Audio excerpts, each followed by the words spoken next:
employment opportunities across key sectors. This initiative is not just about keeping the lights on longer, it is about unlocking new shifts of productivity, widening access to jobs, and building a resilient, inclusive economy that works for all. Only yesterday, Cabinet approved for onward submission to Parliament the 24-hour authority bill. Already we're seeing key institutions take the lead in actualizing the 24-hour economy vision. The Ghana Publishing Company has transitioned to a full 24-hour operation. The Passport Office and Ghana's foreign missions have also rolled out round-the-clock services to expedite passport processing and improve service delivery. At our ports, both Tema and Takrady are now operating 24 hours to boost trade efficiency and reduce congestion. To guarantee safety within this evolving ecosystem, a dedicated 24-hour economy policing secretariat has been established in the Ministry of Interior to provide continuous security support across the country. These bold steps signal a clear national commitment to building a resilient, inclusive, and job-rich economy. To ensure legal and operational readiness, Cabinet has approved critical amendments to the GIPC Act and the Labour Act, which now include provisions that enable and regulate 24-hour economic activity. These legal reforms will ensure that businesses, investors, and workers alike are supported by a framework that protects rights while encouraging innovation and growth. Complementing this agenda, we have rolled out the Jumara program and the National Apprenticeship Program, both of which are expanding pathways to employment, particularly for our young people and artisans. These programs are equipping thousands with the skills, tools, and opportunities they need to succeed in today's job market. Thousands of young Ghanaians are currently undergoing training under the 1 Million Coders program, our bold strategic initiative to build Ghana's digital talent base and prepare our youth for the jobs of the future. This program is equipping participants not just to access digital jobs, but to create sustainable employment opportunities through innovation, entrepreneurship, and global ICT competitiveness. Additionally, in the extractive sector, the Gold Board is formalizing Ghana's gold trade. As of today, gold trading is a reserve for only Ghanaians. This strategic move will help maximize national benefits, enhance transparency, and ensure that the wealth generated from our natural resources is reinvested in our communities and national development. We're also taking decisive action to protect our environment and natural resources from destruction. A dedicated national task force is currently in place, actively combating the menace of illegal mining. As a result of their operations, hundreds of excavators, water pumps, and other heavy equipment have been seized, disrupting the networks that have long exploited our lands and our rivers. In addition to enforcement, we are reclaiming what has been lost. 9 forest reserves have been successfully recovered from the grip of illegal miners, restoring these vital ecosystems under state protection. Our Tree for Life initiative is being actively rolled out across the country, targeting the restoration of lands degraded by illegal mining activities. Steps are currently underway to repeal LI 2462 to formalize our commitment to end mining in forest reserves. Let me be clear, since my administration resumed office, not a single license has been issued to any company to mine in our forest reserves. The repeal of LI 2462 is therefore intended just to crystallize in law what we have already demonstrated in practice, which is our commitment to protect these forest reserves. My friends, I understand that public accountability and the recovery of looted state resources are at the top of your expectations from my government. And let me assure you, my fellow citizens, that we've not wavered in our commitment for even a moment. Neither have we been complacent. What you are witnessing is not inaction, it is our steadfast adherence to due diligence, due process, and fairness in the pursuit of justice. Yes, our insistence on doing things the right way may afford those who have looted this country some temporary relief, but let me be clear, it will not grant them permanent escape. Across multiple fronts, active pursuits and prosecutions are well underway under the Operation Recover All the Loot. Over 200 cases are under active investigation, with about 80 people interrogated so far. Several prosecutions have begun, progressing steadily and remaining firmly on course. In the Republic versus Edubuan and 3 others, the state has submitted witness statements together with all other documents, and trial has commenced. And the first of 3 prosecution witnesses have been called and have been cross-examined by counsel for the accused person. With the SkyTrain case, for instance, the prosecutors have secured a trial date, as all preliminary matters have been concluded and the trial is set to commence. For the National Service Authority case, due to its expansive nature, charges have been drafted and will be filed as soon as the legal year begins against the following person: the Republic versus Osei Sibe, the Republic versus Eric Nyakun, the Republic versus Gifty Owari. Also for the National Cathedral, we are awaiting a forensic audit from the Auditor General. Additionally, charges have been drafted and are ready for filing in the case of Republic versus Wuntumi and Akuntamaine. The Economic and Organized Crime Office, EOCO, is finalizing its report with respect to Exim Bank transactions. Dockets are in preparation for the buffer stock case and the drip equipment case. Investigations are ongoing into the African Cup of Nations case, the Mart Set case, and approximately 20 other cases currently. Let me be clear, every single case of corruption that needs to be investigated is being looked into. And once evidence is found to ground the prosecution, that will happen and happen swiftly. Looking within, we launched a code of conduct for public officials with an insistence on strict compliance. A high-level working group has been inaugurated to draft a new anti-corruption strategy aimed at strengthening ethical governance and institutional coordination. My fellow citizens, the scourge of Galamsey is receiving much attention.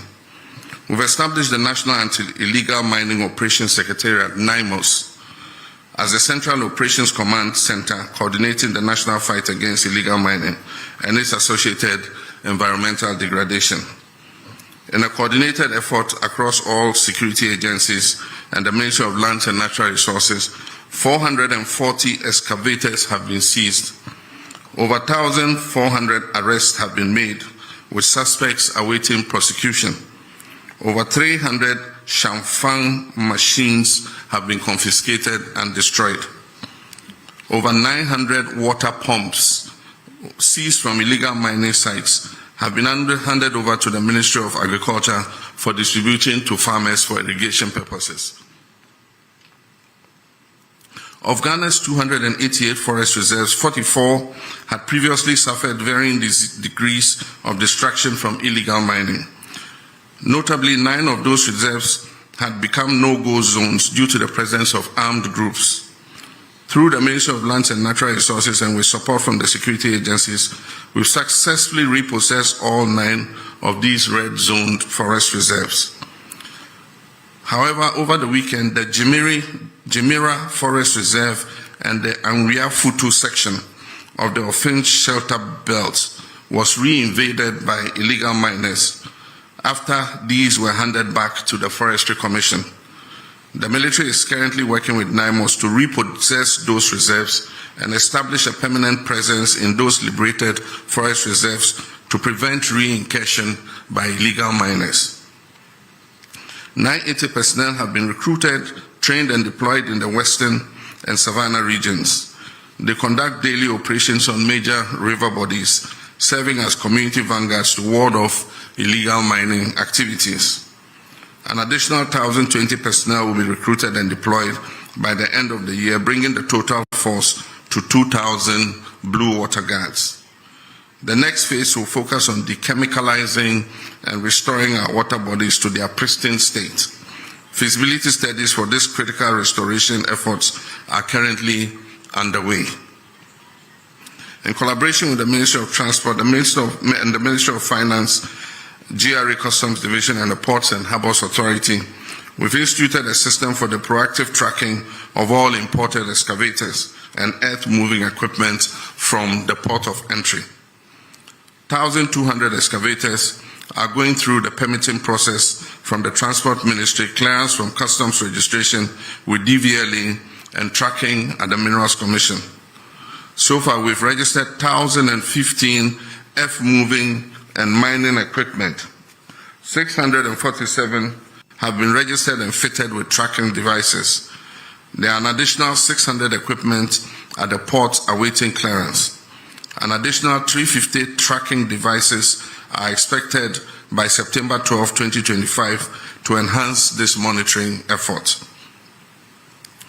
The Constitutional Review Commission is actively engaging stakeholders across the country, gathering views on how best to shape the future framework of Ghana's democracy. This inclusive approach ensures that voices of citizens, civil society, and institutions are reflected in the evolving constitutional order. Friends, internal security is important for our economic progress. Pursuant to our commitment to improving security, we have earmarked 1 billion Ghana cedis to retool our security agencies. The Ministry of Energy has recently granted a declaration of commerciality for the Ebang Akoma oil and gas discoveries in Cape 3 Points, Block 4, confirming their commercial viability. This paves the way for the joint venture partners ENI Vitol, Woodfields, and the Ghana National Petroleum Corporation to proceed with a full plan of development of this oil well. This milestone brings us closer to increased oil and gas production, job creation, and enhanced energy security, reinforcing our commitment to responsible resource management for the benefit of all Ghanaians. We've also approved the construction of a second gas processing plant, GPP2, to double our national processing capacity and set the stage for cheaper, cleaner, and more reliable power generation. This landmark project alone is expected to save the country close to $500 million every 2 years by drastically cutting our reliance on expensive imported liquid fuel. Beyond the cost reduction, it is projected to create over 1,000 direct and indirect jobs, fueling both industry and livelihoods. We can all attest to the fact that the looming threat of Dumsor we inherited in January this year has been averted. Through strategic interventions and swift action, power supply has remained stable across the country, ensuring uninterrupted electricity for households, businesses, and essential services. We've made significant strides in restoring fiscal decentralization. In the past 8 years, only 40% to 50% of the District Assembly's Common Fund was reaching metropolitan, municipal, and district assemblies, constraining their capacity to deliver local services. Our government has reversed this trend. District assemblies are now receiving 80% of their allocation directly. Of the 7.57 billion allocated for DACF this year, approximately 6.1 billion has gone straight to local assemblies, with a minimum of 25 million allocated to each MMDA. Already the first quarter disbursement of 987.97 million has been released to kickstart district level development. To ensure focused impact, Cabinet has approved expenditure guidelines for the districts. 25% of the fund is to support design and construction of what we call 24-hour economy model markets. 10% is allocated for health, with a minimum of 2 CHIPS compounds per district. Education, 1 kg, 1 primary, 1 GS block, potable water, at least 10 boreholes, environmental sanitation and school furniture. 7.5% for MMDA administration, monitoring and evaluation, and 20% is allocated to finished legacy projects. Simultaneously, all statutory funds such as 2.03 billion to the National Health Insurance Fund and 2.71 billion to GET Fund, covering NHIS arrears and free SHS, have been released in full, underscoring our commitment to public service delivery and local empowerment. Next week, I'll cut the sword in 3 locations to signal the start of the Big Push program. The first phase understandably covers mainly the road sector. Everyone will admit that over the last 8 years, our road infrastructure has deteriorated remarkably. This year alone, almost 14 billion Ghana cedis of our oil and gold revenues have been earmarked for the Big Push program. Critical road projects such as the Ofanko and Sawam roads, which were chronically underfunded, have been transferred under the Big Push program and recently received a release of almost 1 billion cedis to ensure speedy completion by the end of second quarter of next year. My media colleagues, our reset agenda remains on course, and I've remained unwavering in my commitment not only to the promise I made to you in the run-up to the 2024 elections, but to the principles of honesty, transparency, and probity and accountability that define good governance. I'm resolute in laying foundations for economic recovery, resetting our institutions to reflect the demands of modern governance and enhanced service delivery for every Ghanaian. I'm driven by a deep determination to see the dreams of our forebears for an economically independent and self-reliant Ghana realized in our lifetime. I'm equally determined to restore Ghana's rightful place as a respected voice and actor on the global stage. With your continued trust and support, I'm confident that we will not only meet these goals of this generation and the aspirations of generations yet unborn. May God bless us all, and may God bless. Thank you very much, Your Excellency. At this stage, we will delve straight into the question and answer session, which will be guided by the following rubric. There will be 1 question per questioner, and this is to ensure that we maximize the time. This program is supposed to last for 1.5 hours, and we are due to leave here at 9:30. I would also entreat you to avoid lengthy preambles to questions so that we can afford as many of you the opportunity to ask questions. There will be 5 batches of questioning with 4 questions in each batch. 2 microphones will be placed on either side of the middle row to enable these questions to be asked. So at this stage, I'll call on the ushers and stewards to position the microphones so that the questions could be asked. Okay, so the gentlemen on either side of the middle row are with the microphone. So if you want to ask a question, please put up your hand. You catch my attention, I will. All right, so we have the president of the Ghana Journalists Association who is supposed to embody your collective aspirations. So I would accord him the courtesy of asking the first question. So Mr. Jumfo, you may ask the first question.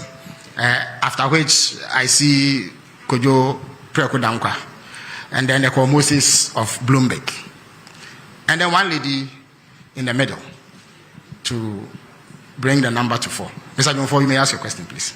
Thank you, Honorable.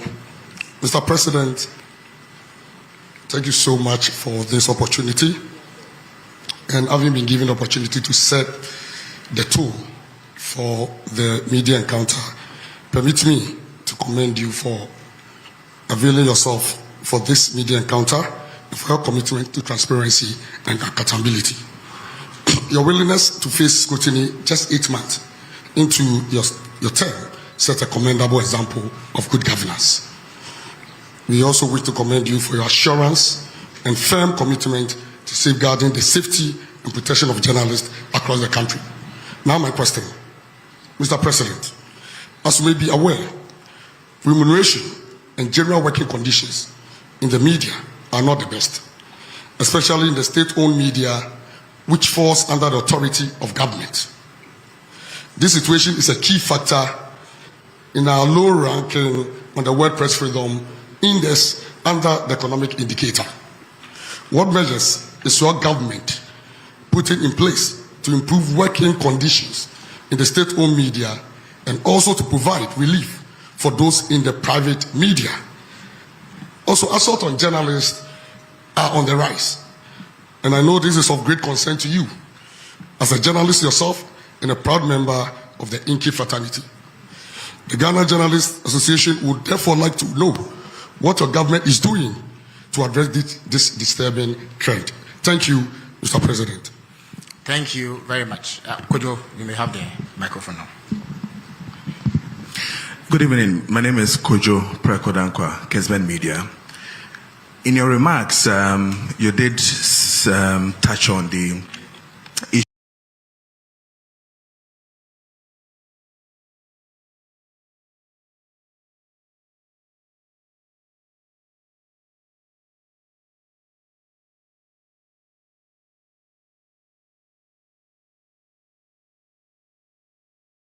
Ghana Water Company is proposing almost about 280% increment in tariffs. One of the major reasons they raised has to do with Galamsey and how it is affecting them to get us good or potable water. In this way, I would want to ask, Mr. President, would you then consider the argument that we should have the state of emergency when it comes to illegal mining? Thank you. Thank you very much, Kojo. I believe I called the Moses of Bloomberg. Yes. Your Excellency, thank you very much. My name is Akol Moses, a correspondent of Bloomberg. Your Excellency, Ghana's economic indicators have turned into a positive trajectory, and buoyed by the ratings you also referenced and investor confidence. Do you think that that gives enough scope for you to go back to the international capital market, maybe for your first Eurobond after the default? Thank you. Okay, so we'll take the final question in this batch from the lady whose hand is up.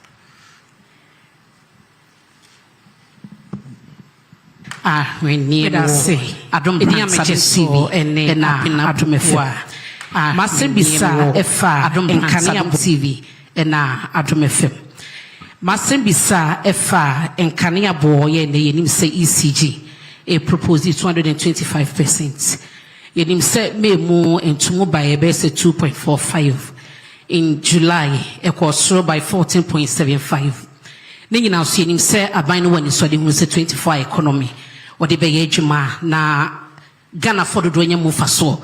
It is say ECG the 225% increment eba. Yenim ha wa proposal no ene ho komodi be ko ne percentage of the betina ebe ko Ghana fo bebre na na company say ano yeden ye bisa se betuma nya nsunsanso e wo 24 economy no so Ghana fo botum e na ebiom so aban be hye se obeso asene e ye subsidy ama omanfo ho atoma na medase. Thank you, medase. So His Excellency the President will field these questions. Thank you very much, President of GGME. Your question is a double question, one on remuneration and the other on assault of journalists. With regards to remuneration, I would say that it's not only journalists in the state-owned media who are dissatisfied with their salaries. Public service salaries are not living wages. I agree with the TUC that we must work towards a living wage. All of us are dissatisfied with the salary we get as public servants. The private sector offers better remuneration. But that's why we have to work together to grow the national cake so that we can pay ourselves better. And that is why there's agitation for cancellation of Article 71 in the Constitution, because we all must feel the pinch so that we can grow things together. But when you cushion a certain constitutional class and they have more cushy remuneration than the other people, then it creates a kind of discrimination between public service. And so our advocacy has been for an independent emoluments commission that would deal with the salaries and wages of all persons in the public sector so that we grow those wages together. In our first incarnation under Professor Mills, we established a single spine salary structure. And that salary structure was supposed to uniform out wages in the public sector so that the disparity will not be too wide. So if you are a secretary in GBC compared to a secretary in, say, Bank of Ghana, there will not be that very wide disparity. Unfortunately, the single spine atonsium, because of the inability to maintain the discipline in public sector wages, over the last 8 years, the group that is able to strike the most gets more addition to their wages than those that don't go on strike. And so the disparities have occurred again. And so we're in consultation with organized labor to see what we can do about reforming public sector wages. And I'm sure that if those wages are made better, journalists working in the public sector would also have an improvement in their remuneration. With the private sector, government does not have control there. And what happens is we have such a proliferation of private media that advertising revenue is not enough, to be able to maintain the kinds of salaries that we all expect. Maybe if we had fewer, then the advertising revenue would go around and people can have more. But our constitution guarantees freedom to establish a media of mass communication. And so you cannot restrain how many radio stations you have or how many newspapers you have. And so it's something that we have to live with for a while. Natural competition will phase out the stations that are not competitive, and those that are able to survive will see that they're able to make more money from advertising. The main revenue for media all over the world is advertising. And so we'll see how that goes. I've condemned assaults on journalists in any form. Journalists are doing their job, and their job is to bring news to the doorsteps of our people and to inform them, educate and entertain them.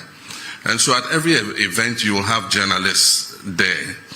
Unfortunately, some security personnel have developed a penchant for just harassing journalists.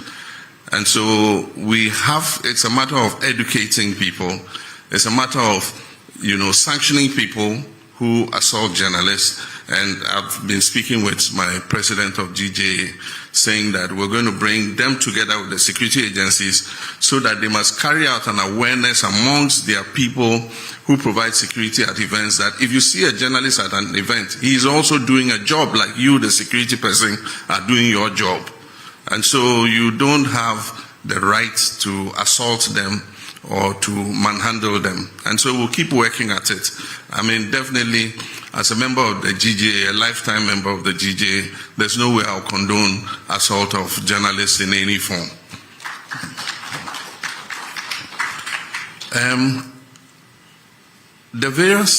We do occasional review of tariffs. And when these tariffs are about to be reviewed, proposals are requested from the utility organizations. And so I noted that recently Ghana Water presented their proposal, and Electricity Company of Ghana also presented their proposal. It doesn't mean that the proposal they present is what is going to be implemented. We have the regulator, which is the PURC, that looks at all the factors, including the exchange rates, including the cost of production and all that, before they determine what increase in tariff is allowed. And so the fact that you hear that water company says they're going to increase by 200 and something percent does not necessarily mean that PURC is going to allow them to do that. Now, meaning about Obusa ECG there also, the same for both utilities.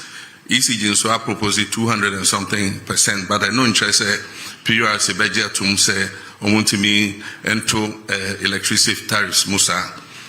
Share a nyoma a core electricity production mu to say fuel nesa nyoma ni na ansana omahwe senya omo de tariff ne besi na MRP no at the frontier your tariffs akosro ne say nipa bebre entua enti wo hwe ECG say your case commercial and technical losses are almost 42%.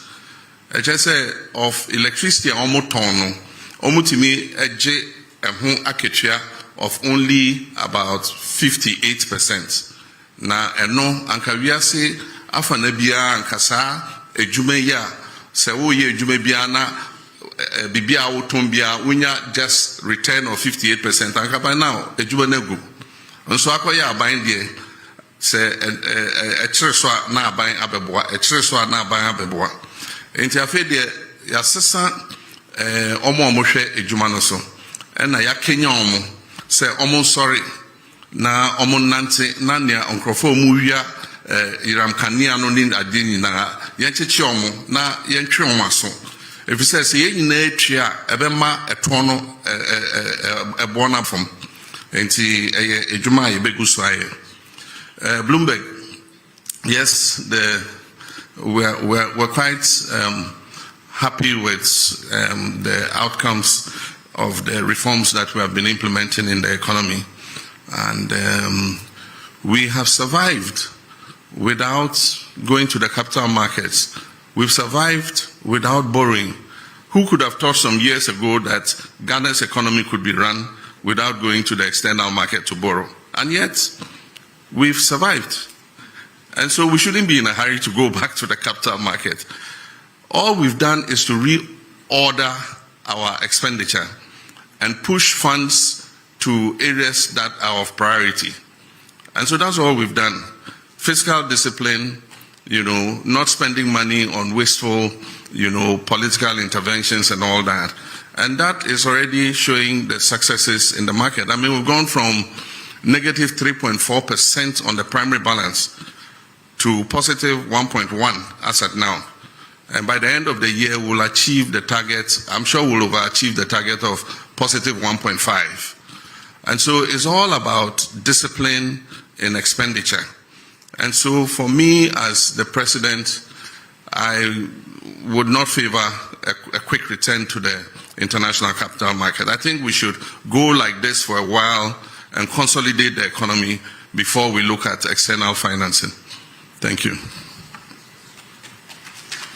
Thank you very much, Your Excellency. Now, having taken a set of questions from this side, I would go to this side and take 4 more questions. Kamini, you may have the first shot. Mr. President, it's Kamini Amano. I'm the host of TV3's Hot Issues. We look forward to your return to the iconic show. I want to talk about the local currency, the cedi. In the second quarter of the year, we saw a very bullish rise in the value of the cedi. We are not seeing the same in the third quarter. So far, we are told that it's lost about some 13%. When it was on its rise, the IMF had warned that the country was over-interfering, which is why we were seeing the performance. My question tonight is, Mr. President, did you manipulate the performance of the cedi? Is that why we are seeing the cedi fall as quickly as it is today? How do you explain this decline in value in such a short period of time? And what's the plan to revive it? Thank you very much. Nana Mejakwa has the floor. Patramidin Nana Mejakwa, TV. My question is oral. I'm saying, Mr. President, what can PFA oral? Now, the last accountability series, Attorney General, a statement in Pesemi Redi Kakrami quoting Kakranami to us the floor. I wish to remind you of the fact that when I announced the Kwabena Edubuahi investigation, I was blunt in stating the fact that I am open to engaging in plea bargaining with those who have been investigated and found to have looted or stolen state resources. I means no words about my intentions and will therefore not shut the door to any accused person willing to enter into negotiations with my office for purposes of reaching a plea agreement. Yenim se ya criminal and other offences procedure amendment act 2022 plea bargaining. But my question is say fight corruption. As Attorney General, State Attorney say we be na pono de ato ho no mo a say we loot state resource and as a fund bra then me negotiate. Does it mean say we beti asese sika na me fire no metua ye gyan no ana ndi wo ho no mo ana? Me question no that's Justice from Shinhua News Agency. Thank you very much, Mr. President. My name is Justice from China State Media, Shinhua News Agency. Looking at the global trade crisis that was ignited by the United States President, people have been wondering what countries like Ghana would be doing as a response. But we realized recently that the Chinese government has actually granted all African countries a zero tariff into their market. What will Ghana be doing to take advantage of that for our trading be boosted as a substitute to what we may have been losing from the United States side. Thank you.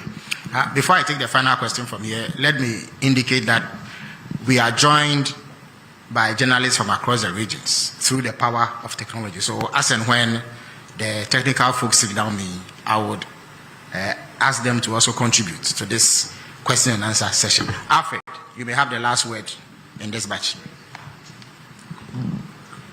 Thank you. Good evening, Mr. President. My name is Alfred Okansi. I work with TV3 as part of Media General.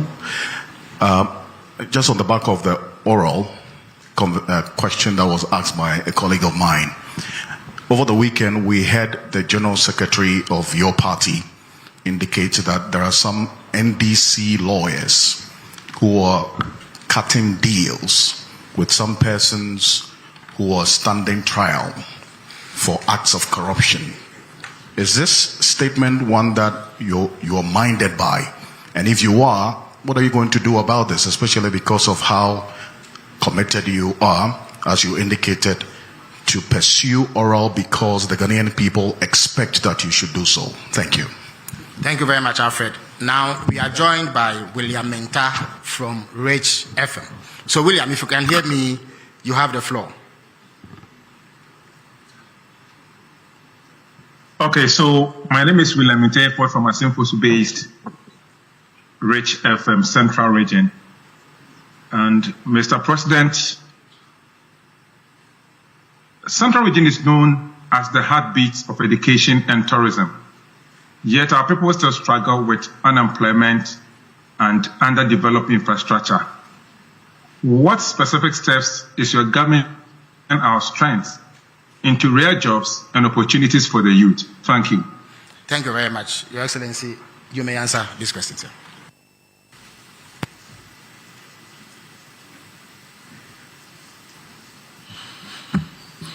Thank you very much. The first question is about the rise in the value of the city. We recognize a very steep appreciation in the value of the city in response to the reforms that we were carrying out. And for those of you who listened to me, there was one occasion where I said, people were asking whether it will go below 10. And I said, it is dropping, but it will find its true value. It was undervalued at 16, and it probably is overvalued at 10. But somewhere between there, we have the real value of the city.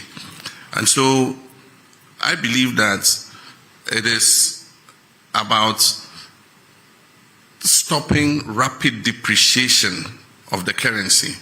Almost every currency would realize either depreciation or appreciation in the course of a year. But when you have steep depreciation of about, like we had in 2024, 25% depreciation in the currency in the first half of the year, it makes planning difficult. And so, yes, Bank of Ghana has been intervening in the forex market, but they've withdrawn. And what happened was that because of the rapid appreciation in the value of the cedi, we saw an exponential increase in imports, because then people could buy cheaper dollars and so they could import more, which is a natural economic phenomenon. But on the other side, exporters are not happy because they get less cedis for what they export. And so every country tries to find out a balance where exporters are able to do good business and importers are not overburdened by high forex rates. Where that lies, I don't know. I'm not a central bank. But the cedi is making an adjustment, and I believe that it will settle at a certain rate, and we will make sure that any depreciation that occurs in the value of the cedi is within a margin of about 5% per annum. That is what we target. And so for now, there's still speculation. It's also coincided with a period where we saw a reduction of 50% in remittances, because citizens in the diaspora were taken aback by the rapid appreciation of the cedi. And so if somebody was building a house if he was going to send $100,000, it meant that he was losing a certain percentage of that 100,000. And most of them would decide to adopt a wait-and-see attitude and say, oh, no, as for CD, it's not possible that the CD can regain its value to that extent. By all means, it will go up again. So I'll hold back my remittance until the CD goes back up. So we saw a 50% reduction. But there were also some other factors. There were some money transfer companies that were collecting CDs abroad and not repatriating collecting dollars abroad and not repatriating the dollars. There were other which we're investigating. There were other cases where people applied through the commercial banks for foreign exchange to cover imports, and those monies are transferred to pay for imports, but the imports never came into Ghana. And we've studied a period of 4 years, and over the period of 4 years, about $42 billion was taken out of this country without the corresponding imports coming into the country. And so we started sanctioning some banks, and soon we'll start interrogating some individuals who ostensibly took money out against imports but never brought those imports. We want to know what happened and if there was wrongdoing to sanction whoever it is. While we work to stabilize our economy and improve the value of our currency, we must protect that currency, because a strong CD is good for all of us. But when that happens, some people try to take advantage of it. And I think that we should all condemn anything like that. FR investigations now with regards to oral. Senya Okayano, MPP address omode nshishe bi ban ayemra se abane wudi FR case bi ho se ebia wa Fiscal na bibia or akwenya ubetimi aka say you ene aban case na mode kwedu amode bomeno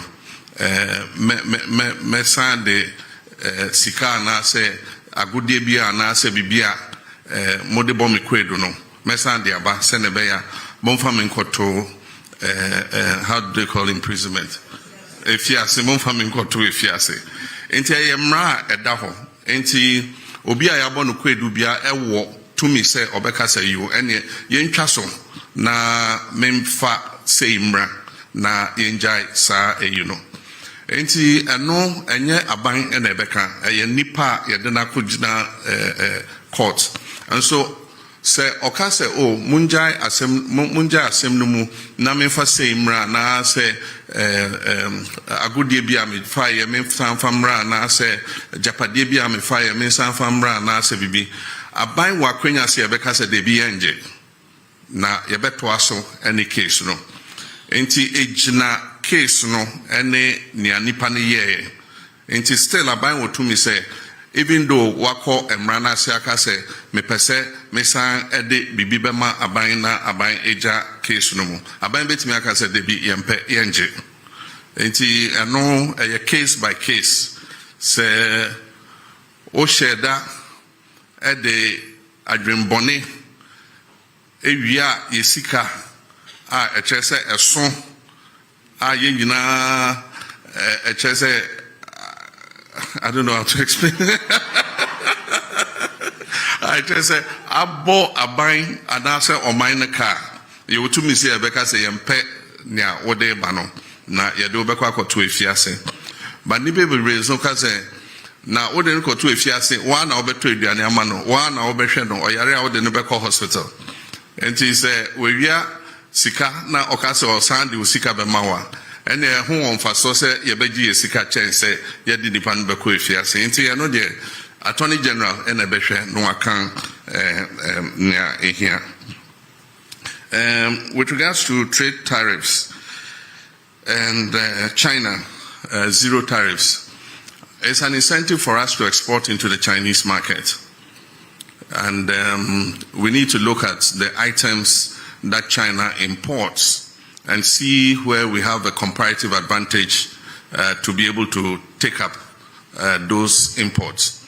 I know that China imports a lot from the US, and there's a trade tariff war between US and China. So China is looking for alternative markets to import those items. And so they import a lot of meats from the US, they import a lot of maize from the US and other agricultural products.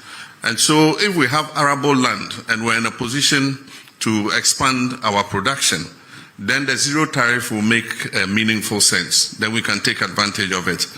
But it is just a figure if we are not able to respond and be able to export into the Chinese market. But I think that it offers an opportunity for diversification of markets. Nobody wins tariff wars. It's unfortunate that America has appended the whole world trade system. We all work towards a rules-based trading system. It took years of negotiation from Rio to Doha round and all that. And eventually, reasonable tariffs were agreed between countries. Countries like Africa enjoyed zero tariff into the US because we were in the developing world. And so it was a concession that US gave. And what you receive in exchange is soft power that, you know, a lot of people have a good disposition towards the US because the US has been kind to Africa and all that kind of thing. But in comes President Trump. He has a more transactional mindset. And he says that the US has been taken for granted for a long time. And so even countries like Ghana in Africa, he slapped a 15% tariff on us from zero tariff. And so AGWA is technically dead. It was due for renegotiation in September. There's no way with this 15% tariff AGWA is going to be renewed. But we're just watching carefully. The power to impose tariffs is that of Congress. But in this case, the US president always pushes the limits. And so there's a case in the US Supreme Court to determine whether his impositions of tariffs are legal or not. And so depending on what the US court says, the tariffs would either be permanent or they might have to go back to Congress to endorse the tariffs that he has imposed. And then from the Central Region, Rich FM, he asked what we're doing to enhance the tourist attraction of the Central Region. It's all about infrastructure. It's also about service. With infrastructure, even the travel time to Central Region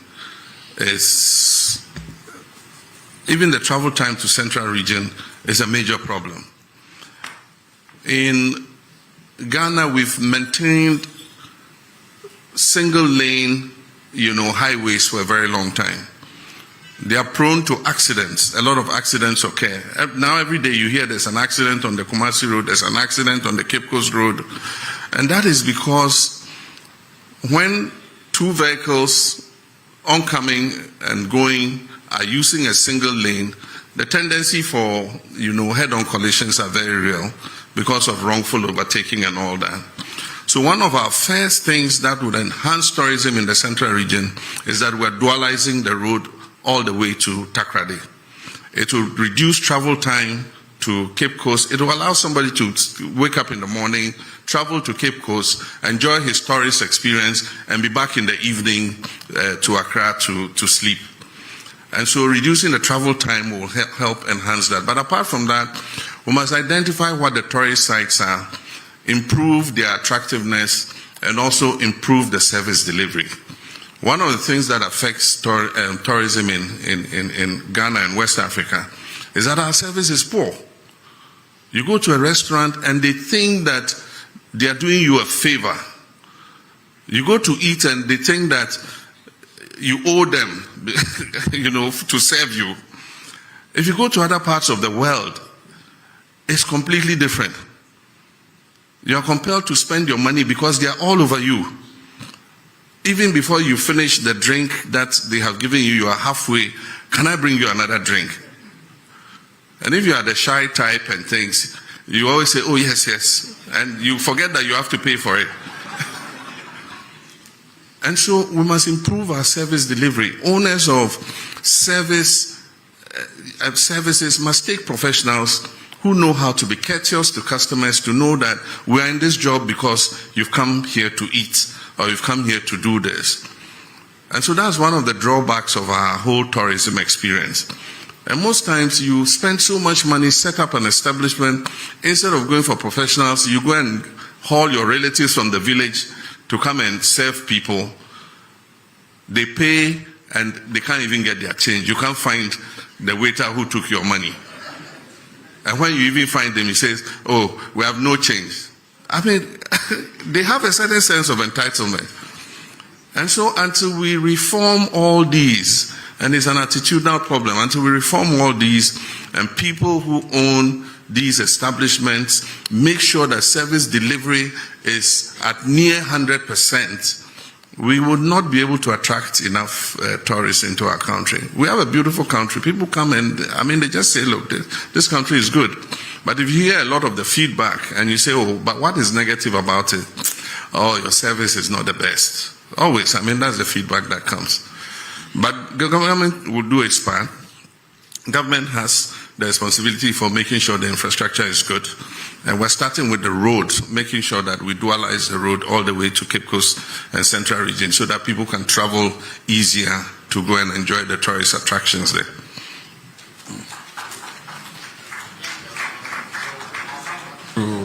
The middle row. So Bernard Avle of Channel 1, Sadiq Adams, Mahama Haruna from the Savannah region, and there's a lady at the back there, and Joshua from GH1.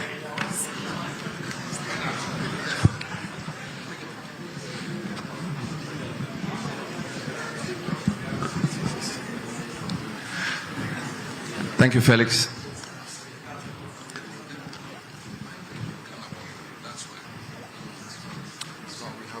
Thank you, Felix. Before my question, I'd like to indicate that there was a question on Galamsey, which I believe has... Yes, I just prompted His Excellency, and he will deal with it. Yeah. Thank you very much. So, Mr. President, thank you for this opportunity. We are told democracy thrives on checks and balances and separation of powers. Your party has a 2/3 majority in Parliament.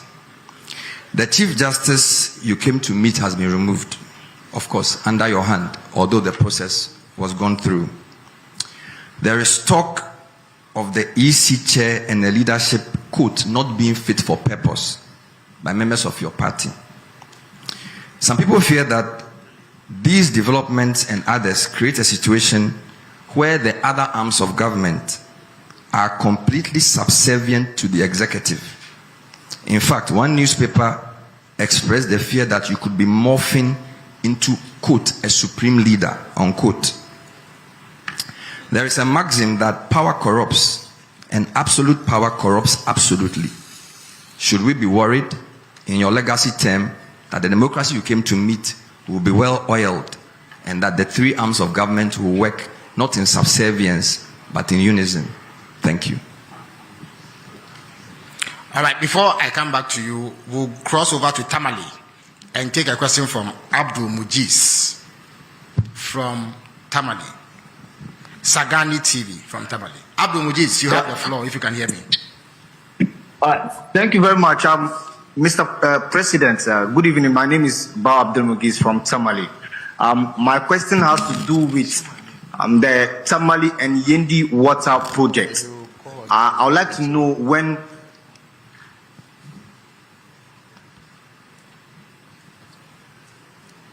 Well, we seem to have lost Abdul, but I think I can continue for him. He would like to know when the Tamale and Yendi water projects will be executed. Yeah, Sadiq, you have the floor now.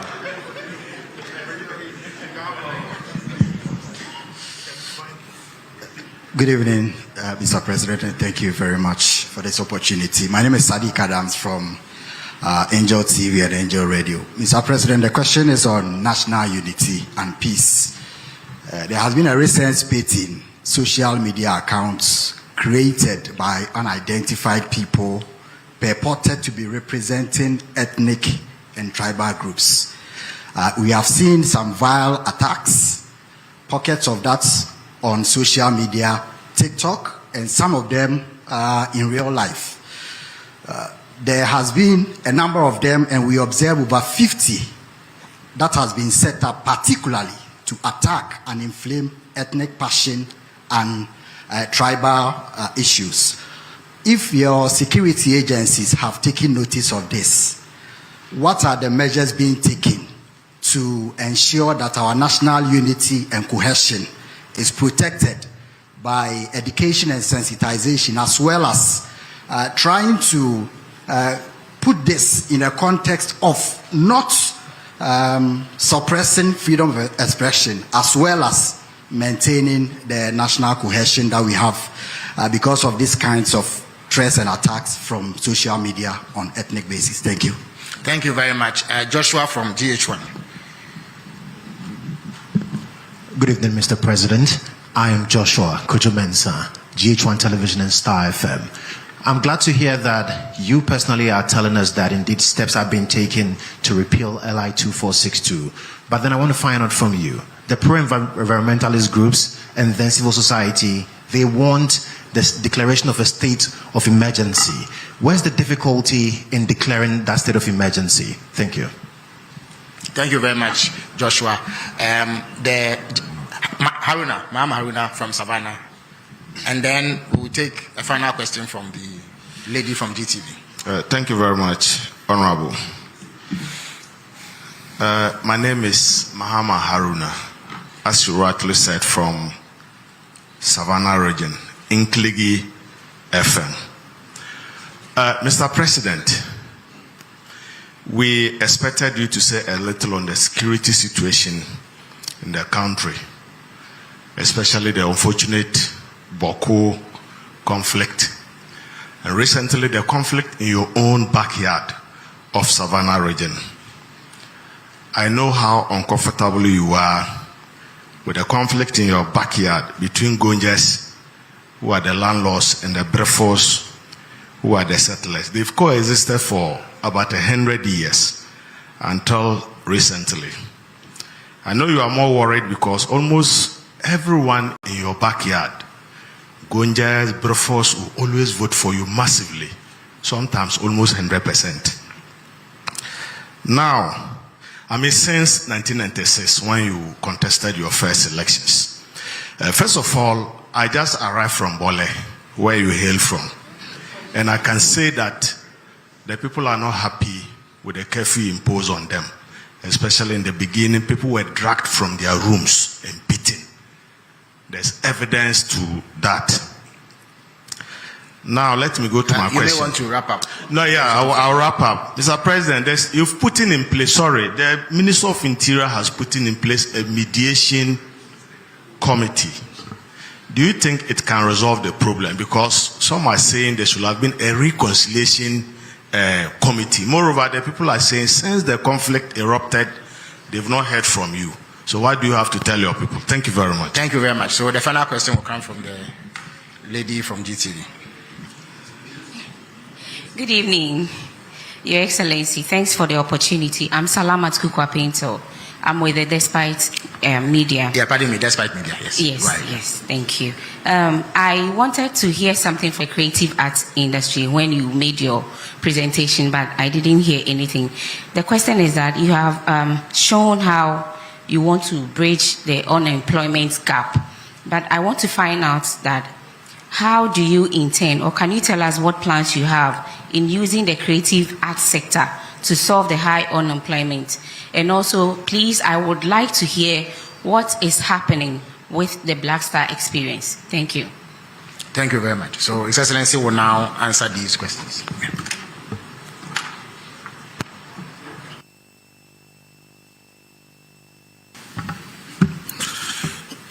Thank you very much. Let me first apologize for missing one of the questions, and that is the accusation that there's interference in terms of the oral investigations. I would have very conveniently said the General Secretary himself is here, and so I'll call him to present his evidence to the public. But I can assure you that there's no way anybody can interfere. I cannot be in people's mind to stop them from attempting to interfere, but I am responsible for making sure that that interference comes to naught. And so I closely monitor. I hold regular meetings with the Attorney General. He briefs me on the status of investigations. And so I'm confident that, the cases will go ahead based on their merits and that nobody would have the opportunity to interfere. If anybody goes lobbying people or paying people to interfere, they probably are just throwing away their resources. All cases will be investigated and come to their logical end. If people are exonerated in the courts, that's what justice is all about. We will do our part, and we're being painstaking in preparing the dockets, and that's why people are complaining that it's a bit slow. But you don't want to hurriedly take a docket to courts and have it thrown out on technicality. And that's why you need to make sure that by the time a docket is prepared and prosecution starts, you have a watertight case that will ensure that you get a conviction. And so that's the process that we're going through.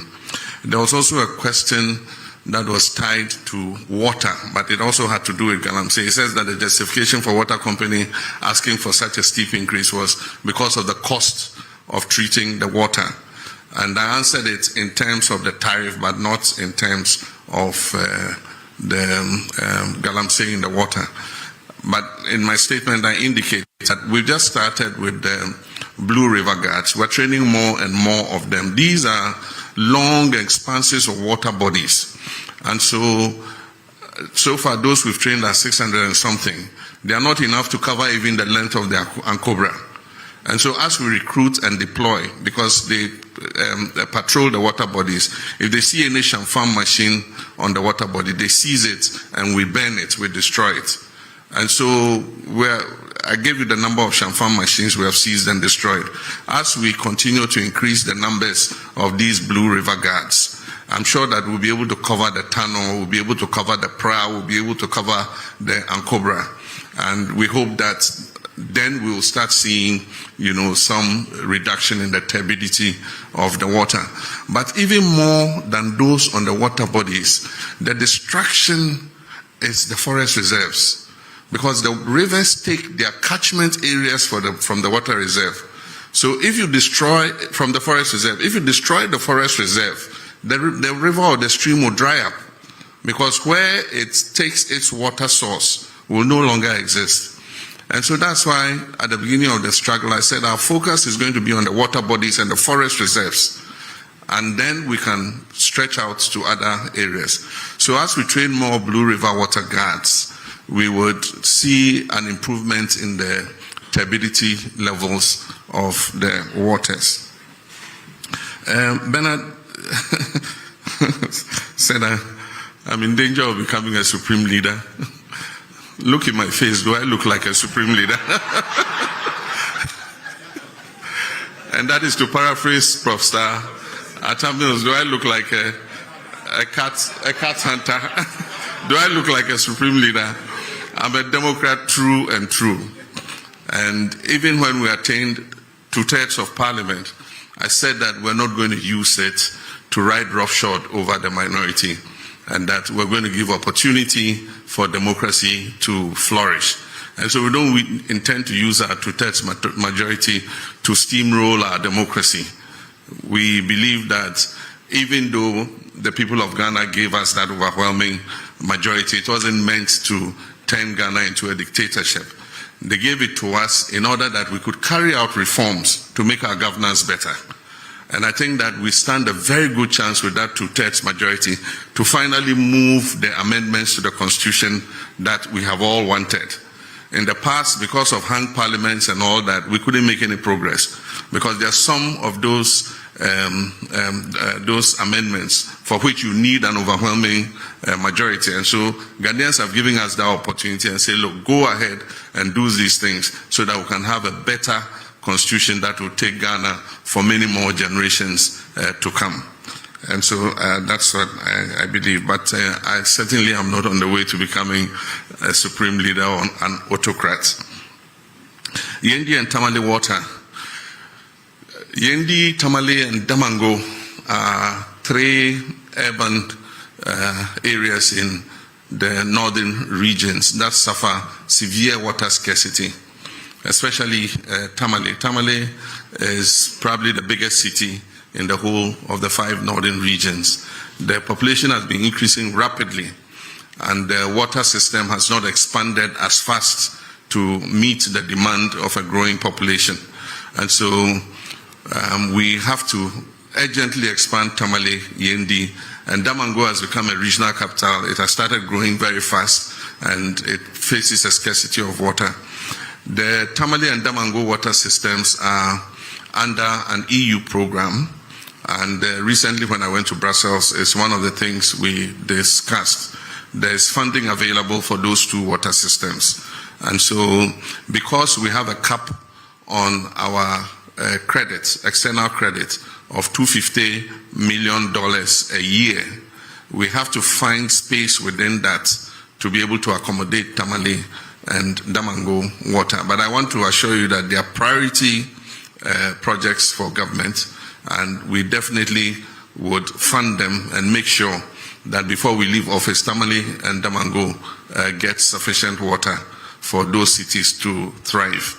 With Yendi, we are placing Yendi under the Big Push program, and so we're going to fund it with our oil and gold revenues and establish an expanded water treatment system for Yendi. The budget statement is going to be read in November, and in the budget statement, details of these projects will be included in the budget. The last time the GJA came to me, I mentioned to them that as the world changes and new technologies come, we're moving from not having just the traditional media into having what we call the new media. These are all the new social media instruments like TikTok, like Facebook, like X, and all of them. And so the traditional sense of journalists like you, most of you trained and working in media houses that have a corporate identity and can be held responsible for the information that you put out, is beginning to change. We have a new crop of I'll call them neo journalists, who anybody with a phone and a camera can report news or comment on national issues. Now the point is, who holds those people responsible? And that's what he's saying. If you go to some of the WhatsApp platforms, or you go to some of the commentaries in the TikToks and others, we have what we call hate speech, incitement to violence. Those are criminal. Despite the fact that we have removed the criminal libel laws, there are some laws that make such people accountable. Because if we don't regulate that sector, it can lead this nation to war. There are some of the incendiary statements that have been made in the Boko situation that are fueling some of what is happening there, making people hate each other and see each other as enemies. It's been the same in the Gonja Brefo thing. Some people fanning and inciting violence against each other. This falls in the ambit of the National Signals Bureau. And so the National Signals Bureau now has the technology to use your IP number and find you wherever you are. So I'm sending a signal to Ghanaians that we can find you those doing those hate speech and things. We'll use your IP number, we'll trace you. And when we trace you, we'll deal with you under the criminal code for inciting violence and disturbance of the peace. But I believe that beyond that, we must start making regulation for this new media, because it's unregulated. And so anybody just takes a phone and says, oh, this plane crash, I wish that so and so had been the one in the helicopter and had died, and dwarfs have eaten him in the forest. I mean, why would you say something like that? And so we need regulation for that new emerging media. But in the meantime, the National Signals Bureau has been given the full authority to track down people who do that kind of thing and bring them to be sanctioned under the criminal code. I've been reluctant to implement a state of emergency in the Galamsey fight because we've not exhausted the powers we even have without a state of emergency. We have the opportunity to arrest anybody, to confiscate any such thing. There are laws for forest protection and all that give us enough powers to be able to act. Implementing a state of emergency might sound nice, but it should be the last extreme, the last resort. So for now, let's exercise all the powers we have. And if it becomes necessary for a state of emergency, then we'll look at it. It means we have to go to Parliament. The President can't just declare a state of emergency without, going to Parliament, because there's a limit to how long you can maintain that state of emergency. And so I believe that we still have leverage to continue to fight Galamsey without necessarily implementing a state of emergency. It means that we have to delineate the areas where the state of emergency is operational. And if you look at the area where Galamsey is taking place, it covers several districts of our country.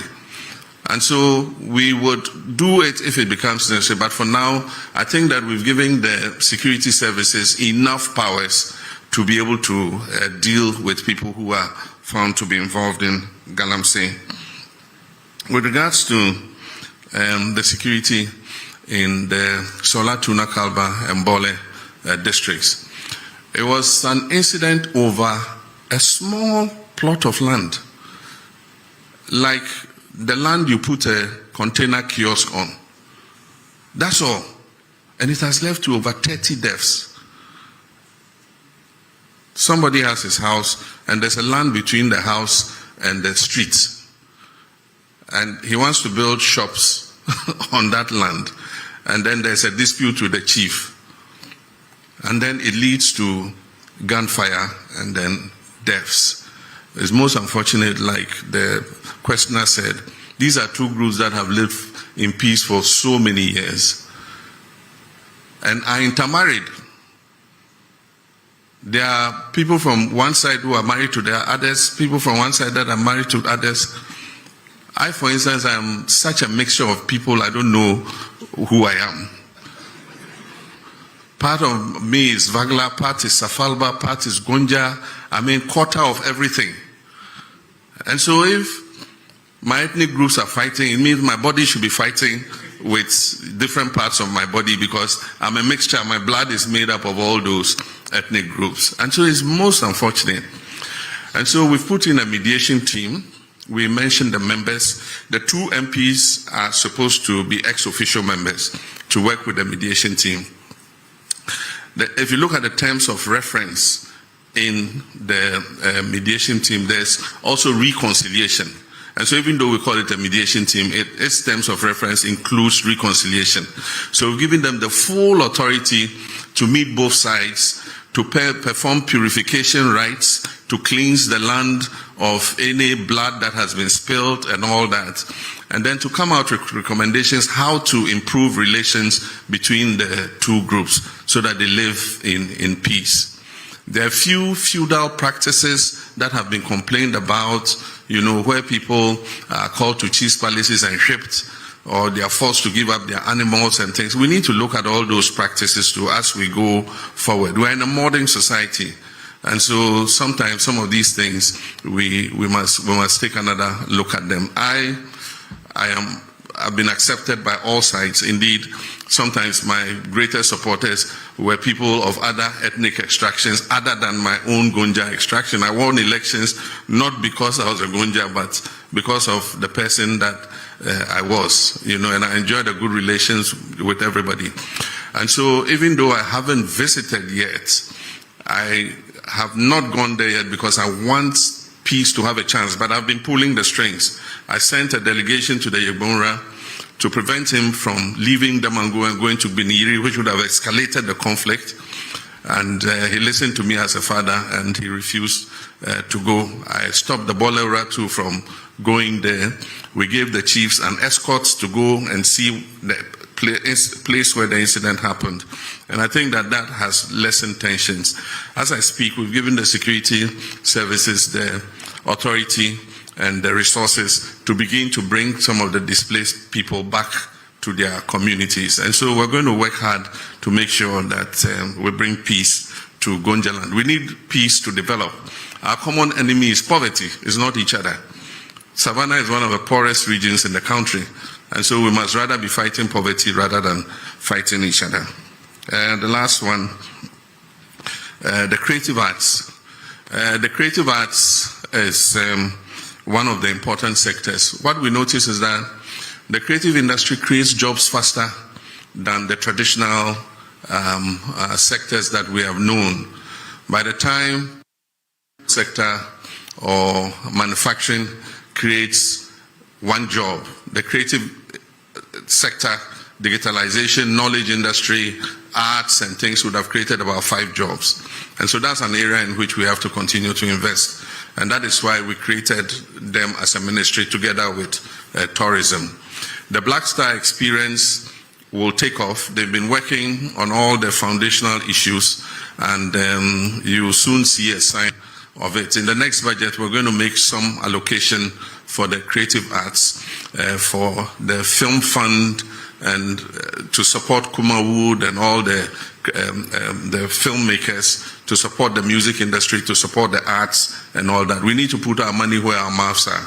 And I think that the creative arts are a good representation of our culture and who we are as a people. Thank you. Excellency. Unfortunately, due to constraints of time, we would take a final round.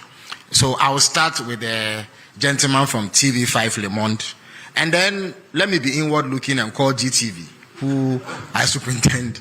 I see Kojo Yankson at the back. Let me come this way and call the gentleman from BBC, and then I'll give the final slot to a lady, the lady at the back. That will be it.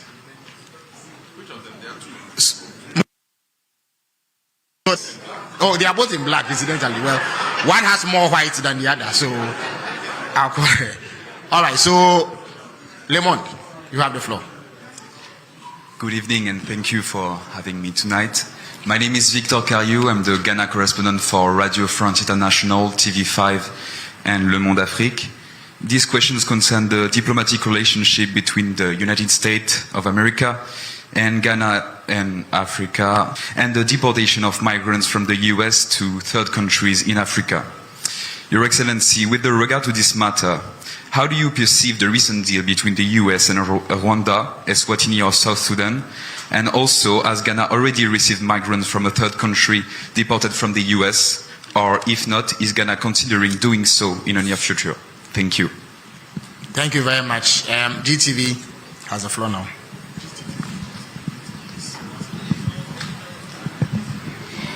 Thank you. Good evening, Your Excellency. You announced that the government will remove the minimum capital requirement for foreign investors under a revised Ghana Investment Promotion Sector Act during your visit to Japan. Your Excellency, is the government not removing the protection that shields Ghanaian enterprises by removing the minimum capital requirement? And also the concerns about the Ghanaian traders with the activities of the Nigerian trade partners in the country. There's a request for that part of the GIPC Act to be amended to make it possible for Nigerian and indeed other African traders to move more freely within the space because of ASCFTA. What are your views? Thank you. Thank you very much. Kojo Yankson has the floor now. Thank you. Good evening, Mr. President. My name is Kojo Yankson. I'm the host of the Super Morning Show on Joy. Mr. President, you've already talked about how important it is to safeguard the water bodies and the forest reserves. But over the past 9 months since you became president, the turbidity levels in the water bodies have worsened, according to the Water Resources Commission. Ghana Water Company supports this. by saying that they've had to shut down several treatment plants because the water sources are too polluted for them to process. Besides that, we know that there have been increased incursions into forest reserves for Galamsey. We've also heard from your transport minister that we are importing more excavators than ever before, over 200 a day. My question about this is about its effect on the economy. Recently, the finance minister has been touting the work of the Gold Board led by Sami Jemfi for being an anchor to the economy, especially when it comes to stabilizing the city.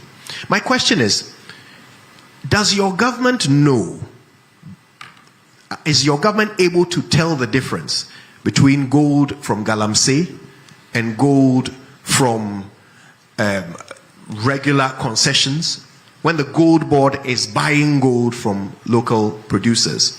And could it be, because so much of it comes from Galamsey, could that be the reason why we are seeing some reluctance recently in the fight against Galamsey, in the sense that the IGP's efforts have been stopped and he's brought back his men from the forests? Could this be because? Thank you very much.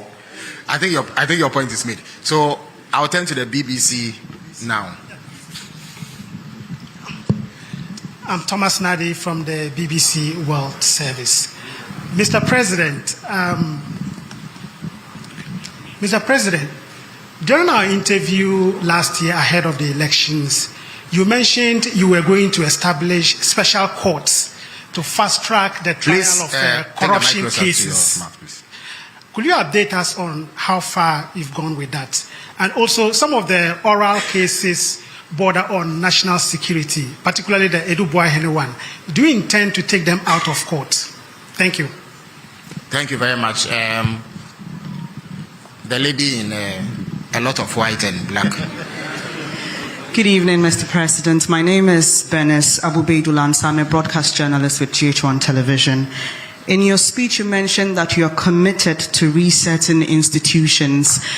But there are many Ghanaians watching us tonight who are either on the verge of homelessness or struggling to get money to rent. Not because they don't have money, but because we are not sticking to our rent laws. I just want to ask when your reset agenda will reach the housing sector, particularly for the State Housing Company Limited in putting up real affordable homes for many Ghanaians, and the Rent Control Department in protecting vulnerable Ghanaians. Thank you very much. His Excellency has granted a special dispensation for the lady in less white and more black to ask a question. After her, we will grant yet another dispensation to our friend from the Upper East region who has come all the way. And then Randia Haji of Wezo TV will bring the question session to a close. Please go ahead.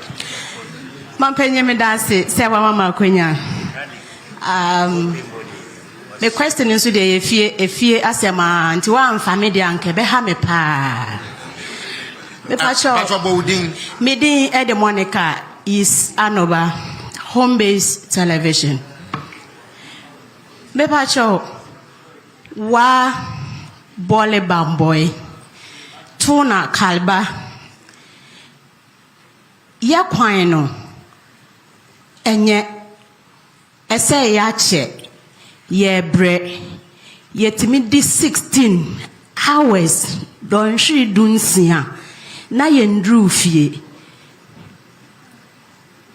ye bisa se mampanyi de na wo ye de amayen ye mu bia ye ntumi mfasore foma na ebefe ye ne den so bin so ene bamboy enko a yetimi di don shirim yenu ewo ho na ye mfiri mu enam so makwemu kan for me share am robbers omunso afasa akwenya no so haye pa na musuo bo na okokasa okofa state transport which is STC then edue because omo they drive with care and caution on kan ho kra and then na wonya ndri obede nyane ada sorry sa na ona sinina tai wadaroma odi anka kwan ho nsem de nka oya ade pa na ye de na ye de wayi ye free musa da ben ene ye hwe wenim se obafia boye. So our friend from the Upper East region would have Upper West region. Is it Upper East? Upper East region, yes. But you have only one question, please. Thank you very much. Only one of you is allowed to ask a question. So, thank since you you very are both much from the same region, yeah. Please go ahead. Yeah. Go ahead. Thank you very much for the opportunity. My name is David Adapuna from Mike FM in Avrongo, Upper East region. Your Excellency, one of the things that beats the hearts of my people has to do with the Polygo Multipurpose Dam. This was an initiative that was started by the NPP government, but unfortunately, we could not see its completion. This project held so much prospects, including that of irrigation, power generation, and flood control. Just recently, the Barry Dam was opened and we saw the devastation it caused. We're asking, now that the project is not happening, what plans will your government, your Excellency, have for my people so that our concerns are addressed? Thank you.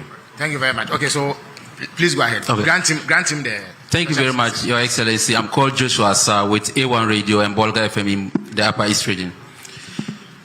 Mr. President, in our region, that is the Upper East region, currently we do not have a standard sports stadium.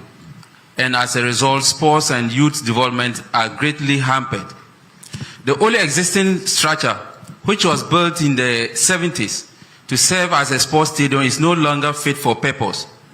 What are the plans of the government to ensure the Upper East region has a modern sports stadium? Recently, we saw a young man who walked from Bolga to the nation's capital to solicit for a sports stadium. I don't know if the president is aware of this. Thank you very much. Thank you very much. So, Randy has the last word. Thank you, Mr. President. Please, Mr. President, I want to find out the latest updates on the Ghana's version of Ashigame proposed to be established at Aplawa. And also, per my last checks from the whole airport, there were plans to establish an aviation school. How far with that one too? Thank you. All right. Thank you very much. His Excellency will answer these questions.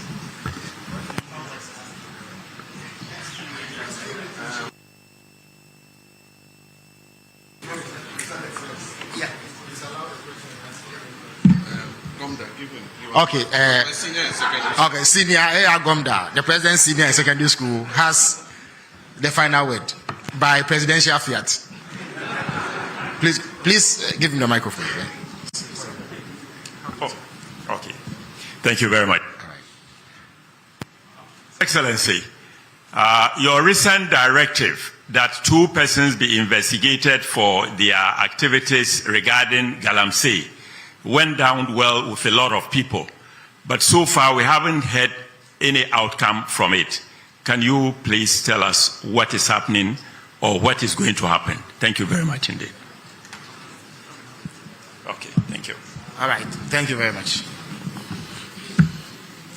Thank you very much. Senior, we used to call him Major. In Ghana Secondary School. When I came to Form 1, they were in Form 3, Yeah, and he was, as a very little boy, and he was one of my protectors. He used to protect me from bullying, and that's why I gave him the last.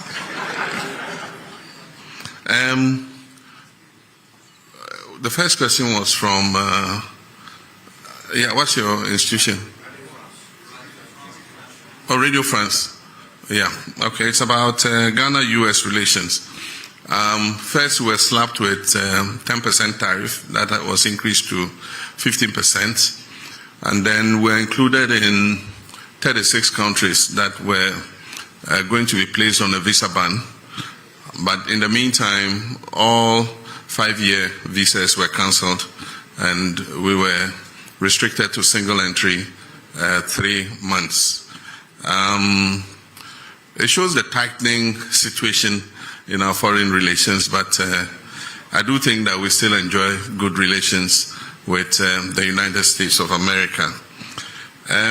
We were approached by the US to accept third-party nationals who were being removed from the US. And we agreed with them that West African nationals, were acceptable, because all our fellow West Africans don't need a visa to come to our country. So if they decided to travel from US to Accra, they don't need a visa anyway. So if you're bringing our colleague West Africans back, that's okay. And so I think that agreement has been activated, and a first batch of 14 nationals came. Several of them were our Nigerian brothers. They opted to go back home. And so we put them on buses, to be able to go back home. One of them was a Gambian who is not as easy. You have to get him an air ticket to be able to facilitate his travel. So what we've done is contacted their embassy to let them know of his presence so that they can facilitate his return to Gambia.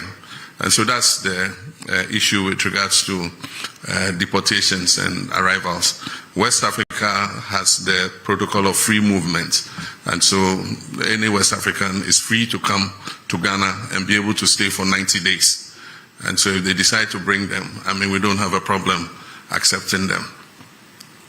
Then with regards to the GIPC Act, we are living in a new environment. We have the ECOWAS Trade Liberalization Scheme.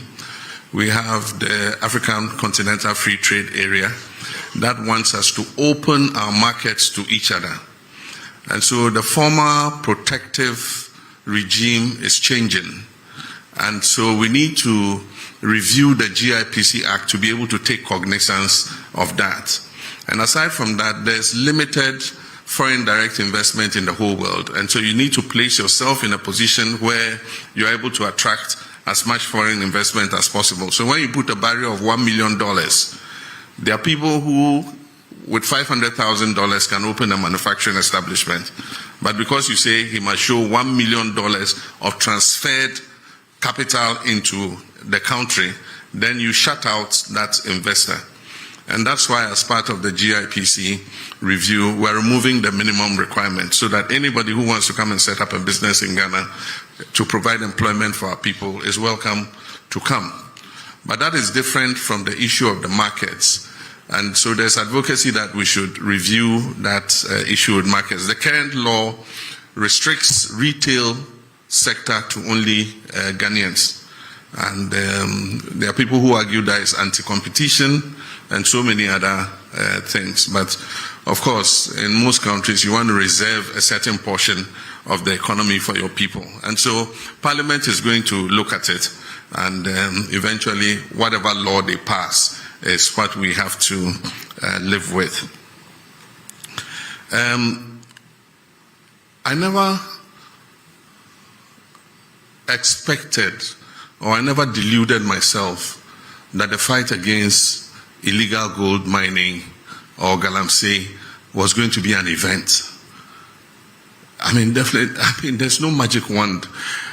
The decay has eaten so much over the last 8 years that it's going to take a lot of work to be able to overcome it. And I didn't expect that in 18 months we would declare victory in the fight. As the livelihoods of about 4 million Ghanaians is on small-scale mining. And so it's going to be a process. It's not going to be an event. But we will not give up. We have a determination to get on top of it. The Gold Board was introduced as part of reforms.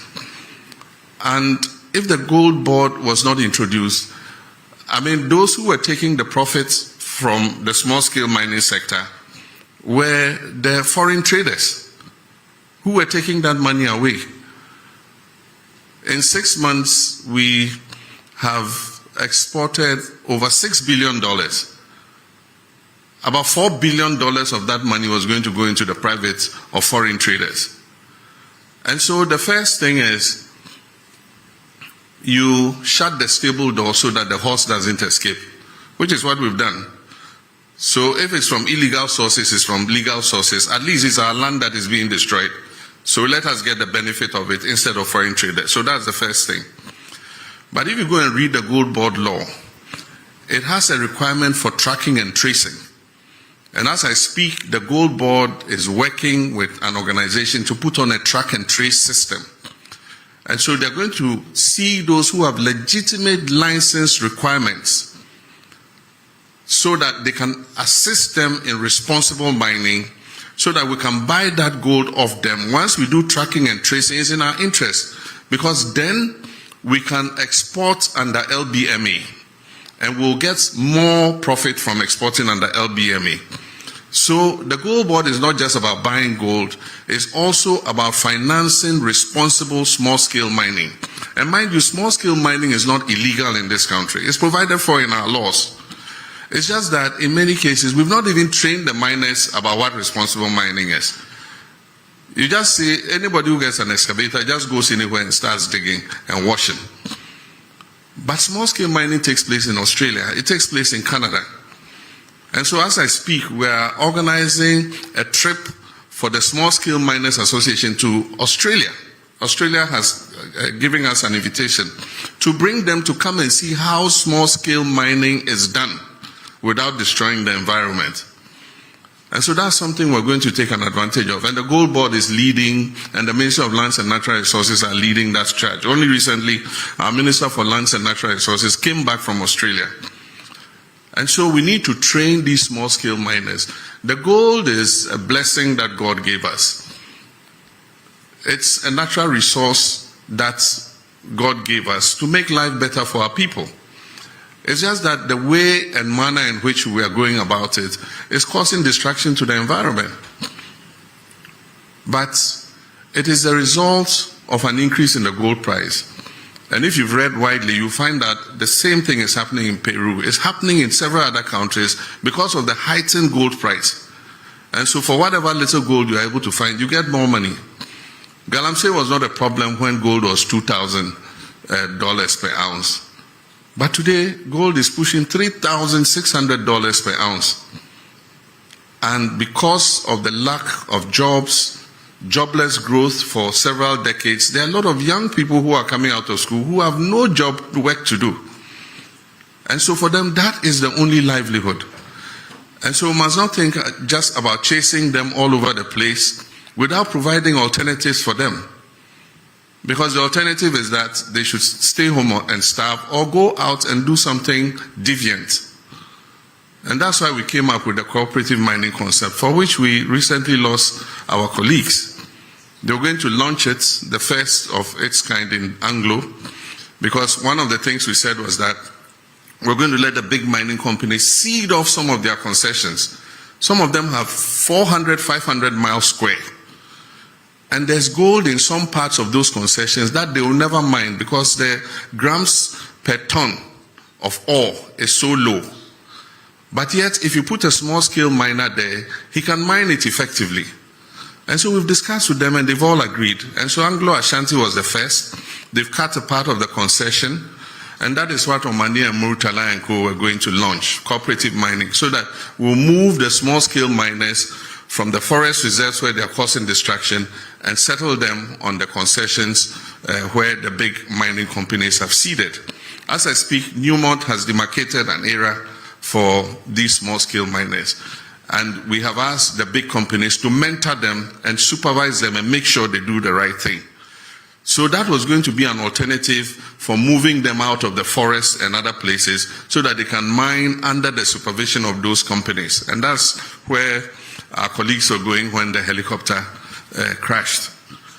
And so it's a program that we're going to continue so that we can give them an alternative, not just go chase them around without finding something else for them to do.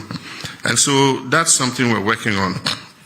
With regards to excavators, we're enforcing the law that you must get the permits before the excavator is put on a ship. That is what the law has been, but it was not followed. And so they let the excavator land before they come and ask the Ministry of Transport for a permit. And so we've informed all the dealers that you cannot load an excavator onto a ship until you have gotten a permit. In the meantime, a lot of excavators have arrived at the port.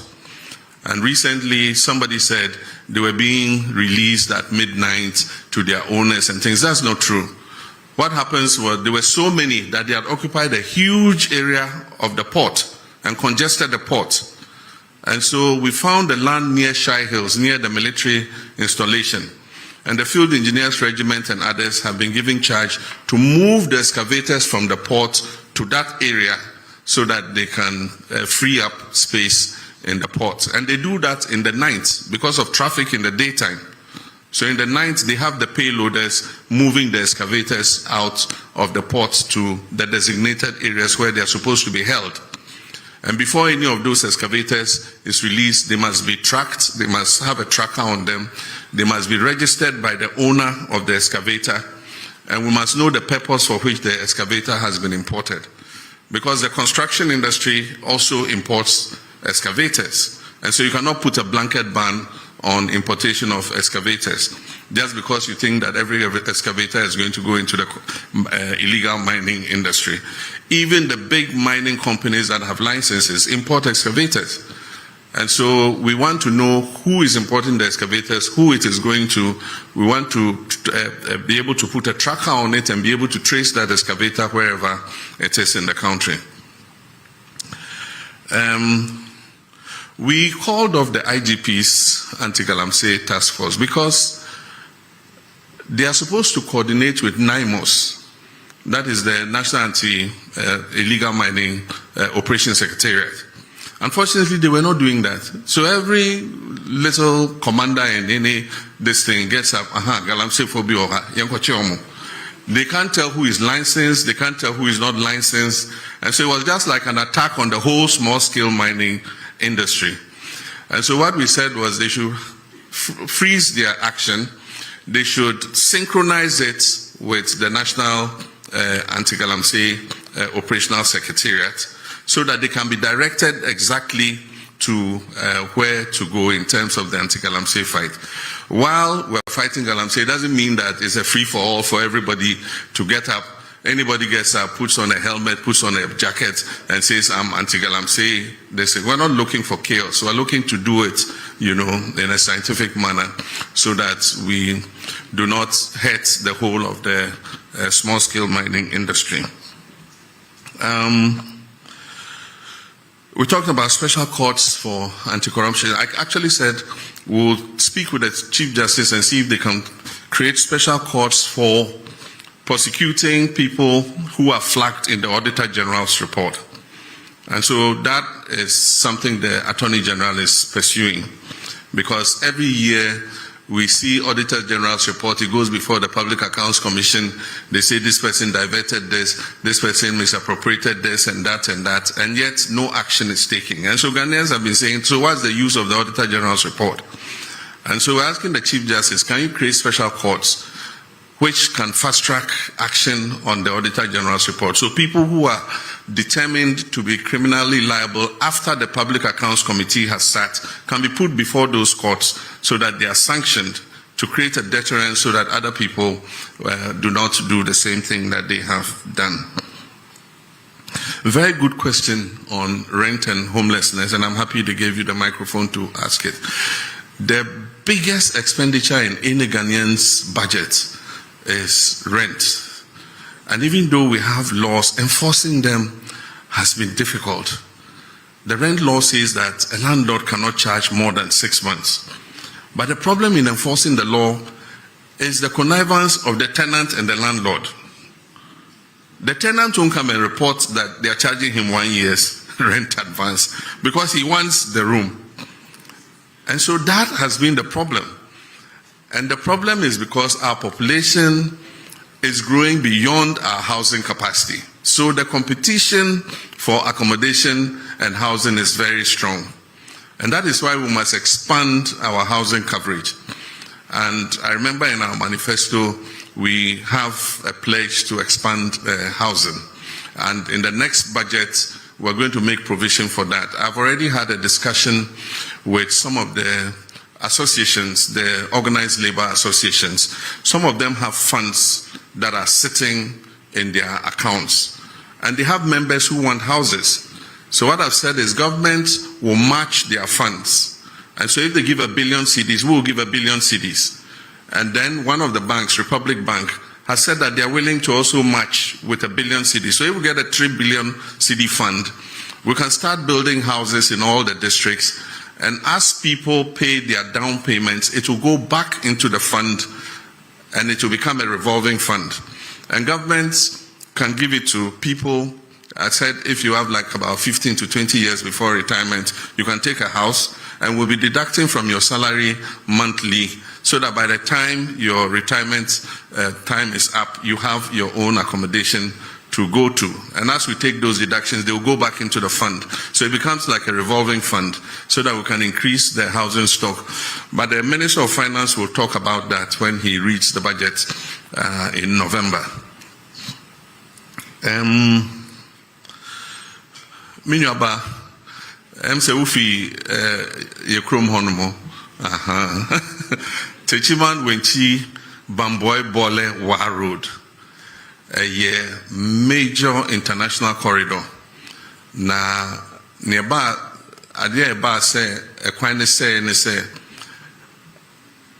a bedroom rebia trucks ni bebre omokom Mali any Burkina Faso a ye bobo dula so a hono a hoako ye kwanya a one faso ma omo enti omo mfa techiman omo mfa kentampo kwan ni biom e ko pagansa na omo akomani because omo fa wenchi kwan na omo ko pie bole no mo pie wa no mo ko pie hamile wodru hamile a bobo dula so e wo enchen ho a o pai efa wonsa benkum so a de wo ko Bamako enti ama enhyen akese ne bebre enam sa kwan no so e kwan no so ya nye ne se ebetimi afa sa wait, how do you call wait?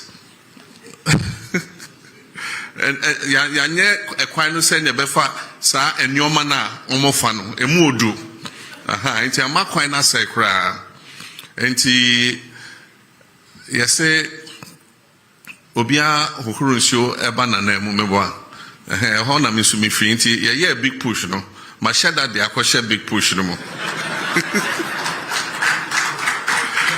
enti nyame adom enche kra obehu se contractor ego so den na afi akachom ze omo ye kwan na omo nye no senia trucks e fa so no emma ne nse biom because afi ye hu se eho e no mo pefa enti ye kwan no ne nye ni yie se na be ya omo fa so mpo a e kwan no be che amayin na omo ye no so se bole ye mikrom enti me se contractor ne ye no bole town roads on kai na onsisi ho emame enti eyade a enche bia obehu se baso Poalugu multipurpose dam, we are rescoping the project, and so currently the contract was awarded to Sino Hydro, but it was supposed to be funded from Government of Ghana sources.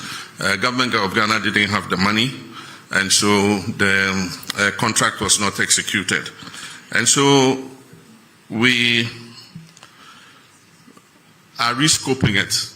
It means we have to do an appraisal of what the costing will be again.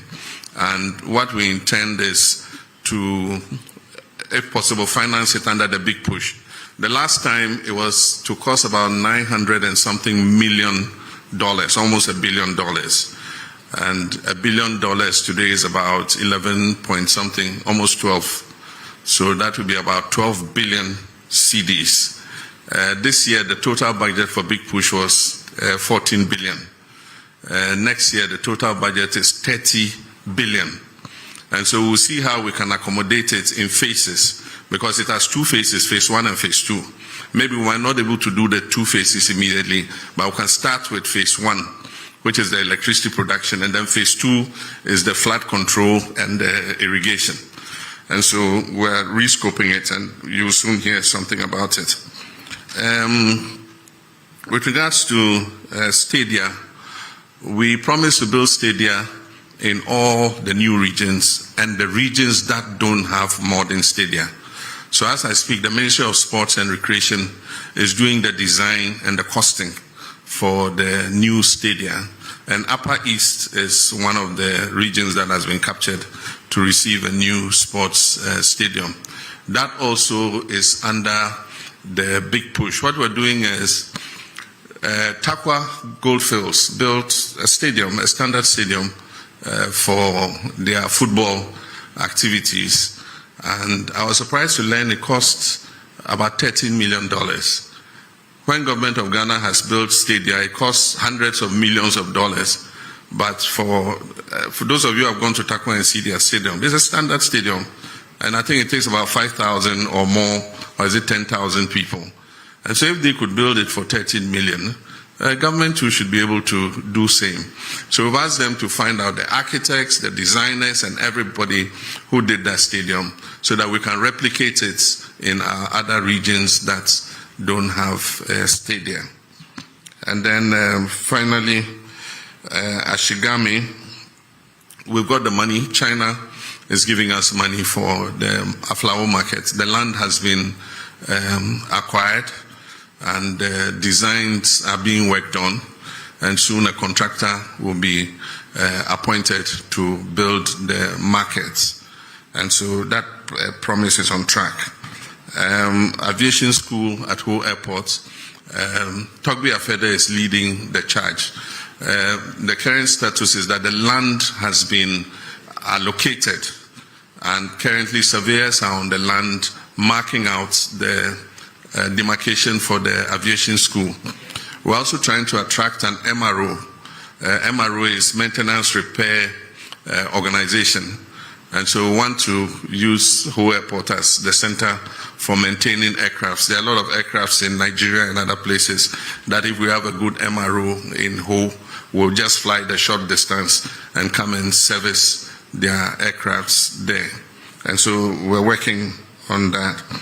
The last question was about the referral of two of our executives to Yoko to investigate allegations of involvement in illegal mining. That investigation is active. Some allegations were made, and Yoko is investigating whether there was any substance to the allegation. As and when they conclude that investigation, they'll give us a report, and we'll determine what should be done. So that's it. I think I've answered all the questions so far. I thank you very much for your attendance. And this is the first in several such encounters. I'll make myself available as regularly as possible to answer any questions that you might pose on behalf of the general public. Thank you very much. Thank you very much, Your Excellency. I was actually billed to give a vote of thanks, but it would appear that you have done it at presidential level. So I'll proceed to thank all of you and indicate that we'll draw the curtains down on this program at this juncture.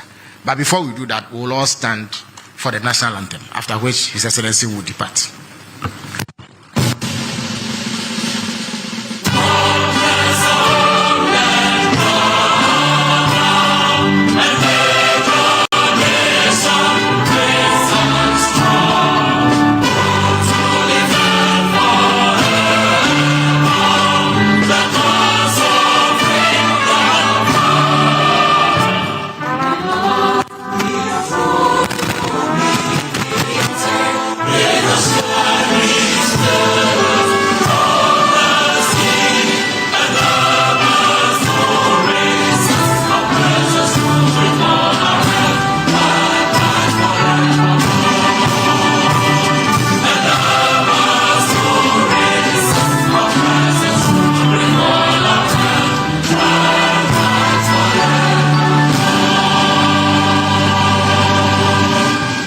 Shall we remain standing as His Excellency the President departs the hall?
hello me nuanom Ghana for ye wa ama no ne sisi alemfa ya ba ama yesi ni sika de fra no ne e de akọ Ghana eye so simple a brebia nim na uyusu lemfa app ndi se ni sika akọ Ghana eye free, zero transaction fees. Oh yenye wo hwe obi abusa wo hwe se uwo UK uwo Europe uwo Canada anase uwo USA meso se yenyusu lemfa app no ne fan sendi sika ne fan ko Ghana na obenya what 2% what cash back me say lemfa tawachi what I say a promotion e koso be ko awiye 30th September busumi ye ni nyina ne say your first time and na we lemfa app no e dey send sika de ko Ghana meso se obesu what me referral code no I free man ni nyina ne say o send 50 euro £50. Lemfi say Obama what 2% cash back and then your friend what Lemfi tawachi afi me nua senti Lemfi tawachi promo no Lemfi say me san kan kire wo say o send 250 euro ubenya 5 euro cash back o send 450 so ubenya what 9 euros cash back na o send 950 euros so ubenya what 19 euros cash back. What I say, I feel so 2% cash back no. Ubetimi a spend it, ubetimi a save, ubetimi what asan send bill. No you should Lemfi app no. Now so send there more opportunities. In your Lemfi tawachi promo no, what say send it more, ne save more. What you want there? Kika ho, they could download the Lemfi app no e Play Store na say App Store. Now also enjoy 2% what cash back if it's a Lemfi tawachi.